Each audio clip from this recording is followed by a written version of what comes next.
any human being who reads about this must be terrified, because it's not the first time you have nuclear accidents or accidents with nuclear boats or planes or whatever. We've had Greenland in the 50s, where the Americans lost nuclear weapons which are still lying somewhere on the ocean bottom.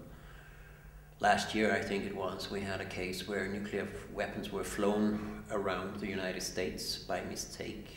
Somebody didn't know that it was on the plane. We've had technical failures. We've had birds looking like missiles incoming. We've had commanders who had to decide whether to retaliate against birds or it was missiles, etc. It's a terribly dangerous world we're living in because of these doomsday weapons. I'm surprised to see, first of all, that it has been kept secret for 2 weeks, and it's a tabloid, The Sun, in London, that has dug out the story, not more, if you will, qualified media or security-oriented commentators. Secondly, I'm surprised to see that the number of websites today, when the story has broken, is not monitoring it at all. Al Jazeera has no news about it. Japan Times has no news about it. Danish Broadcasting doesn't mention it on their front page. Whereas a few other media have it as, rather far down. This is a world event. If it goes really madly wrong one day, you blow up hundreds of millions of people. So this tells us how dangerous the world we're living in is, how far away, how mysterious these weapons are that none of us have seen, but we just know that we're living under a Damocles sword, that we can be gone this afternoon because of an accident. Now, what I would very much like to hear is exactly what happened. Was it a human failure? They're telling us that the sonar technology they're using, that they couldn't see each other. They couldn't hear each other. Were they drunk on board? What was the reason?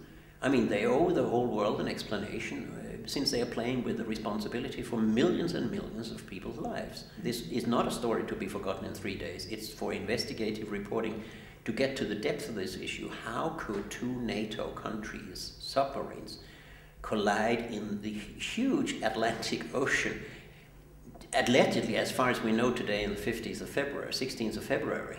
2 weeks later, we are not told how on earth this that could never happen has actually happened.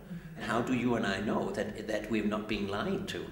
If both parties have kept this secret for 2 weeks, meaning we don't want to tell anyone in the world that we had a nuclear accident of this proportion, I'm losing even more confidence than I ever had. And this seems to me to show that people responsible for nuclear weapons are totally irresponsible and not to be trusted, not for a moment. I think it comes down to a very simple thing. Nobody should have a responsibility for using these weapons, for managing these weapons. Nobody can ever argue that these weapons should be used for any political purpose. And if we agree that they are deterrence weapons and should never be used, then scrap them. They don't belong in a democracy. And until we have a democratic country that has a referendum about whether or not to have nuclear weapons, I think they are an element of fascism. All this nonsense we have in the media now about Iran or Iraq being dangerous to the world. 2 most dangerous countries at the moment to the world was France and Britain 2 weeks ago. But if you want to really get rid of nuclear weapons, you have to develop alternative defense thinking, a new way of doing doctrines, and you would have to have another kind of both civilian and military defense, making nuclear weapons redundant.